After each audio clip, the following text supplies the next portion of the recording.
What's up, y'all? It's Jaleesa Harris, founder of the Impact Society. And today's topic, I'm extremely excited about discussing with you all. It is going to be titled the Happiness Advantage. We're going to title it that. If you don't know what the Happiness Advantage is, it's a book written by Shawn Achor. He is an American author. He is most known for his advocacy on positive psychology. He studied at Harvard, extremely brilliant man. He teaches positive psychology across the globe. So very well versed in this, has a lot of research out on positive psychology, and it can be found in his book, The Happiness Advantage. If you haven't picked it up or read it, I definitely suggest you do. So we're going to actually be talking about one of the chapters he discusses in that book. And he gets this idea from Archimedes. Archimedes is a mathematician, a Greek mathematician, scientist, physicist, inventor, extremely smart man. He stated, "Give me a lever long enough and a fulcrum on which to place it, and I shall move the world."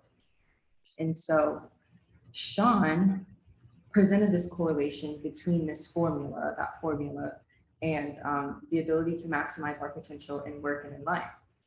So his idea is that the more we move our fulcrum, or we're going to title that mindset. So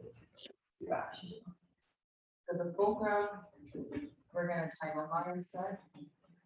The lever is going to be our possibility. And then we're going to have negative and positive sides. Okay, so sorry, there's a little bit of a glare, but okay, so fulcrum, mindset, lever, possibilities, negative, positive. So Shawn's idea was that if we move our fulcrum or our mindset, the more we move it, the more our lever possibilities is going to lengthen on one side or the other. And so we're going to generate more power on one side or the other. So move the fulcrum, let's say we move the fulcrum to the negative side, and you're never going to generate enough power to get off the ground over here on the positive side. But if you move the fulcrum to the positive side, and the levers possibilities, right, are now lengthened and now magnified. So it's very similar to what is that called on the playground?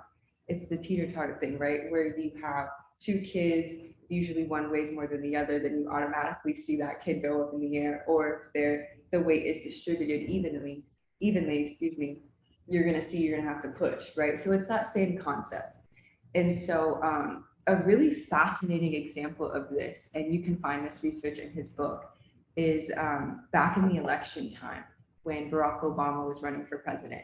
And we see stereotypes, right? And we know that racial stereotypes, if you think about them and you focus your mind on it, right? We move our lever to the negative side.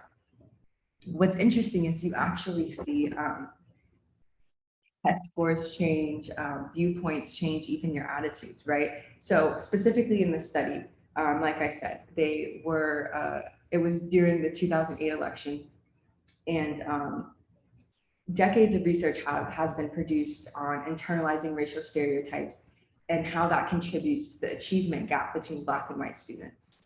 And so researchers wondered if African Americans elected into the country's highest office could lessen this phenomenon. And so they administered a 20-question standardized test to more than 400 Americans before and after the election. On the first test, Blacks did indeed score worse than their white counterparts overall. However, on the second test, their scores improved drastically, and the performance gap was nearly erased. So what does this all mean? Well, that lets us know that clearly the brain is a lot more powerful, the mind is a lot more powerful than we think. Because these 400 Americans, these 400 Black kids, moves their mindset, the fulcrum, on the negative side, that there's not a white person in the office, people are against me, everyone's racist. That literally affected the way that they scored on a test.